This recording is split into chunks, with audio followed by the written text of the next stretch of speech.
When we see the reports coming out of the Middle East, it's easy to give up hope. Most of us either pick a side or just ignore the chaos altogether. But have you ever noticed how it takes work to ignore the Middle East? It has this strange habit of finding its way to the front of the stage, and maybe for good reason. What if it's meant to grab our attention?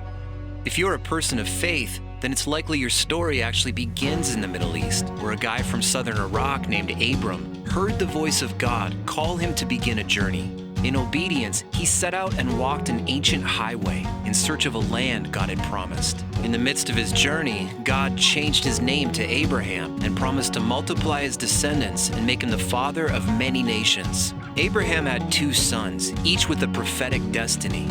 To Ishmael, the son of Hagar, God promised a blessing and 12 sons who would reign in the region but experience conflict with their brothers. To Isaac, the son of Sarah, and his descendants, God gave the land of Canaan and a promise that the whole world would experience blessing through his family line. So here lie the roots of today's conflict, a family story that is dissolved into deep dysfunction. Fast forward thousands of years and you can see the modern-day Jewish people, the descendants of Isaac, living in the land God had promised. And the modern-day Arab peoples, some who are the descendants of Ishmael, living along the same highway that their father Abraham had traveled. And the hostilities remain. But this is not the end of the story. The Hebrew prophet Isaiah looked through the chaos of his time, even through the chaos of our time, and saw something on the other side. He saw the same highway Abraham walked, not as a source of conflict, but a source of blessing for the whole earth. He wrote, "In that day there will be a highway from Egypt to Assyria, and the Assyrians will come into Egypt, and the Egyptians into Assyria, and the Egyptians will worship with the Assyrians.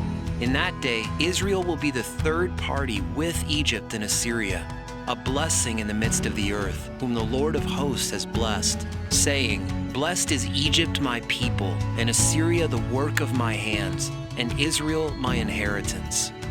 The Hebrew word that Isaiah used for highway is mesilah, which actually means an elevated road. So maybe there is an elevated way to obtain peace and experience real reconciliation in the Middle East. Maybe the highway that Isaiah saw actually starts in the heart. You see, God loves Isaac and God loves Ishmael. In fact, God loves all the people and all the nations of the Middle East, and He is absolutely determined to make us a united family again. This is the hope for the Middle East. The same story that foresees the conflict also promises its resolution. That's why today there are Egyptians, Israelis, Arabs, and Turks, people from the Middle East and around the world who are joining together to raise up this elevated way. They are serving, praying, loving, and living in such a way to see this highway of hope, worship, and reconciliation become a reality in our lifetime. Because the truth is, God said there will be a highway, and right now, you and I are invited to help Him build it.